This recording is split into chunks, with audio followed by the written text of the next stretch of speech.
గత 3 రోజుల నుంచి రాష్ట్రంలో పిసిసి అధ్యక్షురాలిగా నియమితులైన వైఎస్ షర్మిల యాత్రలు చేస్తూ ఉంది.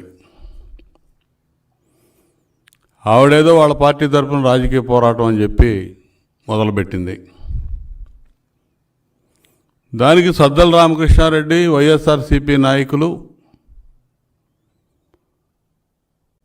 ఇదేదో షర్మిలని తెలుగుదేశం పార్టీయో చంద్రబాబు నాయుడు గారో ఈ రాష్ట్రంలో ప్రయోగించారని చెప్పి మాట్లాడుతూ ఉన్నారు. అసలు ఈ సద్దల మాట్లాడే మాటలకి, వాళ్ళ నాయకులు మాట్లాడే మాటలకి ఏమన్నా అర్థం ఉందా అని నేను అడుగుతున్నా. ఎవరు షర్మిల? ఎవరో వైఎస్ షర్మిల, విజయమ్మ గారు, బ్రదర్ అనిల్, వీళ్ళందరినీ ఏ విధంగా వాడుకున్నాడు జగన్మోహన్ రెడ్డి 2014 ఎన్నికల ముందు కానీ 19 ఎన్నికల్లో కానీ ఏ విధంగా వాడారు వీళ్ళు? ఈరోజు అసలు వాళ్ళకి ఎందుకు వచ్చింది వివాదం? వాళ్ళ గొడవలకి చంద్రబాబు నాయుడు గారికి సంబంధం ఏంటి? తెలుగుదేశం పార్టీకి అసలు సిగ్గు లేకుండా మాట్లాడటం ఏంది వీళ్ళు? సమాధానం వీళ్ళు అక్కడ చెప్పుకోవాలి. వాళ్ళ ఇంట్లో వ్యవహారం రచ్చకెక్కకుండా చూసుకోవాల్సిన బాధ్యత వాళ్ళకుంది. జగన్మోహన్ రెడ్డి గెలుపు కోసం నేను జగనన్న వదిలిన బాణాన్ని అని చెప్పి రాష్ట్రం మొత్తం పాదయాత్ర చేసింది షర్మిల. ఒకప్పుడు 14 ఎన్నికల ముందు ఆయన జైల్లో ఉంటే, 2019 ఎన్నికల ముందు ఎన్నికలప్పుడు రాష్ట్రం మొత్తం పర్యటన చేసి వాళ్ళ అన్నయ్యను గెలిపించమని చెప్పి మొత్తం కూడా యాత్రలు చేసింది, మీటింగులు పెట్టింది. వాళ్ళ తల్లి, ఈవిడ భర్త బ్రదర్ అనిల్ బైబిల్ తీసుకొని వీధి వీధి ప్రచారం చేసి మతపరమైనటువంటి అంశాలను కూడా రాజకీయానికి వాడుకున్నటువంటి చరిత్ర ఈ వైఎస్ఆర్సీపీది. అంత వాడుకొని ఎందుకు వదిలేసావో నువ్వు చెప్పాలి సమాధానం. జగన్మోహన్ రెడ్డి చెప్పాలి. లేదు సద్దలా నువ్వు చెప్పు, అసలు ఎందుకు వదిలేశారు మీరు వాడుకొని? ఆవిడ ఏ ఎంపీ టికెట్ అడిగిందో, ఏం ఆస్తులు అడిగిందో మాకైతే తెలియదు కదా. ఎవరికేం సంబంధం? ప్రతిదానికి అబద్ధాన్ని 100 సార్లు మాట్లాడి దాని ఏదో నిజం చేయాలని చెప్పి తాపత్రయపడటం అనేది జగన్మోహన్ రెడ్డికి, జగన్మోహన్ రెడ్డి తాబేదారులకి అలవాటైపోయింది. నీ ఇంట్లో విషయానికి మమ్మల్ని సమాధానం చెప్పమంటారేమో? మీకు సిగ్గుందా? నువ్వు కుటుంబాలను చీల్చేది, కుటుంబాల మధ్య గొడవలు పెట్టేది మీరు. నందమూరి ఉమామహేశ్వరి గారు చనిపోతే సాక్షిలో పిచ్చి పిచ్చి రాతలని రాసి గొడవలు పెట్టాలని సృష్టించింది మీరు, ప్రయత్నం చేసింది మీరు. ఇలా మీరు మాట్లాడతారు. అసలు మీ బాబాయ్ ఎవరు? నువ్వు ఎమ్మెల్యే అయ్యావు, ముఖ్యమంత్రి అయ్యావు, నీ కడప ఎంపీ టికెట్ ఎవరు ఆశించారు? నీ తల్లి విజయమ్మకో, షర్మిల గారికో, ఎవరికో ఇవ్వాలనేది వాళ్ళ ఆలోచన. తీసుకెళ్ళి నీ భార్య తరపు బంధువులను పెట్టుకున్నావు. మీ బాబాయిని హత్య చేయించారు. మీ బాబాయిని హత్య చేయించిన వాళ్ళకి అండగా ఉన్నావు నువ్వు.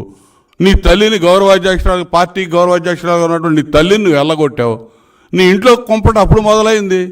నీ బాబాయ్ హత్య అప్పుడు మొదలైంది. మీ అమ్మని గౌరవాధ్యక్షురాలు పదవి నుంచి తీసేసినప్పుడు మొదలై ఉంటుంది మీ ఇంట్లో కుంపట అనేది. లేదు మీ ఆస్తుల పంపకాలు, నువ్వు సంపాదించిన అవినీతి సంపాదనలో మరి పంపకాల దగ్గర గొడవలు జరిగినాయేమో ఎవడో తెలుసు. ఇవాళ వివేకానందరెడ్డి కూతురు డాక్టర్ సునీత గారు ఆవిడ పోరాటం చేస్తుంటే ఆ రోజు చంద్రబాబు నాయుడు గారికి అంటగట్టారు. వాళ్ళ తండ్రి హత్య గురించి ఆవిడ పోరాటం చేస్తుంటే అది చంద్రబాబు నాయుడు గారికి అంటగట్టారు. ఆవిడ మీద రాజశేఖర రెడ్డి, ఆవిడ భర్త రాజశేఖర రెడ్డి మీద అక్రమంగా కేసులు పెట్టి వేధించడానికి ప్రయత్నం చేశాడు. ఇవన్నీ కూడా షర్మిల గారు మాట్లాడింది. వాళ్ళకి అండగా నిలబడ్డారు నాకు తెలిసి. ఇవన్నీ మీ కుటుంబంలో ఉన్నటువంటి కలహాలు.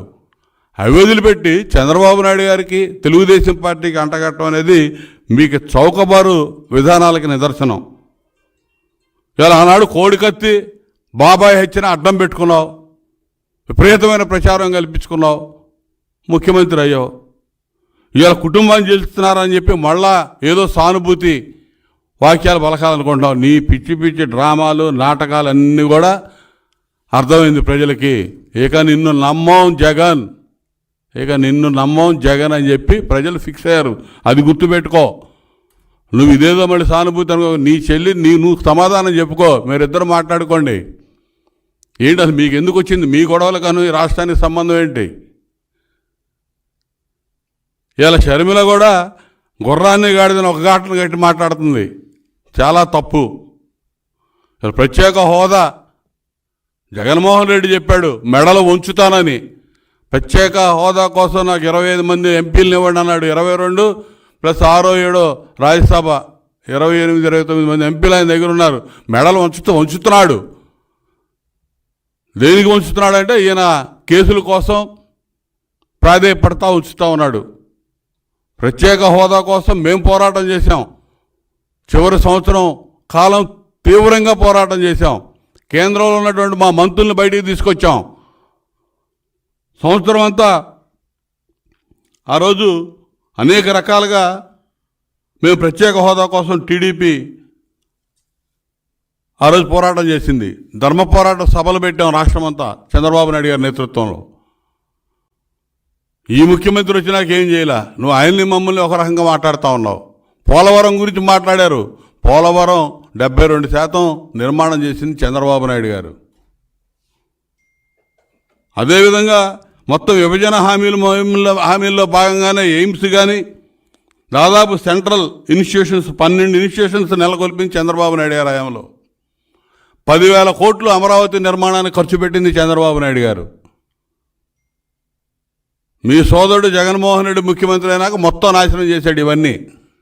కాబట్టి ఆయన్ని మమ్మల్ని గాడిదని గుర్రాన్ని ఒక ఘాటను కట్టేయడం మంచిది కాదు. రాష్ట్ర హక్కుల కోసం ఏ రోజు కూడా రాజీ పడదు తెలుగుదేశం పార్టీ.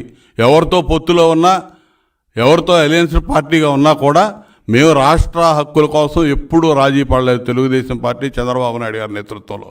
అది ప్రజలందరికీ తెలుసు. ఈరోజు రాజకీయ పోరాటం ఒకటే సరిపోదు. మీ సోదరుడు అవినీతి మీద కూడా పోరాటం చేయాలి. చేసినటువంటి బాబాయ్ హత్య కేసులో ముద్దాయిల్ని ఏ విధంగా సహకరిస్తున్నాడు, ఏ విధంగా కాపాడుతున్నాడు అనే దాని మీద కూడా పోరాటం చేయాలని చెప్పి నేను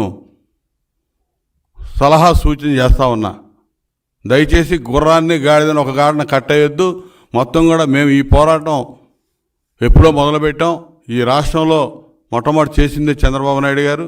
ఈ రోజున ఈ సజ్జల రామకృష్ణారెడ్డి కానీ ఇతర నాయకులు కానీ ముందు ఆవిడ అడిగేదానికి సమాధానాలు చెప్పండి. షర్మిల గారు మాట్లాడుతున్న రాజకీయ పోరాటానికి సంబంధించిన ప్రతి అంశం కూడా మేము 4 సంవత్సరాల నుంచి పోరాడుతున్న అంశాలే. ప్రత్యేక హోదా కానీ, లేకపోతే పోలవరం విషయం కానీ, విభజన హామీలు కానీ, ఇతరత్ర ఇవాళ అంబేద్కర్ గారి విగ్రహాలు ఎత్తెత్తు విగ్రహాలు పెట్టడం కాదు, దళితుల్ని ఏ విధంగా ఊచకోత వస్తూ ఉన్నారు, ఏ విధంగా అవమానిస్తూ ఉన్నారని ఇవాళ షర్మిల మాట్లాడింది. మేము 4 సంవత్సరాల నుంచి మాట్లాడుతూ ఉన్నాం ఆ అంశాలన్నీ కూడా. మంచిది, ఇవన్నీ మీరు మాట్లాడటం మంచిదే. ఇవన్నీ మేము మాట్లాడినాయి, మీరు కూడా మాట్లాడుతున్నారు, మంచిదే. మిగిలిన అంశాలు కూడా ఉన్నాయి. మీ అన్న చేసిన దౌర్భాగ్యపు పనులు చాలా ఉన్నాయి. వాటి మీద కూడా పోరాటం దృష్టి పెట్టమని చెప్పి మీ హితవు పలుకుతా ఉన్నా.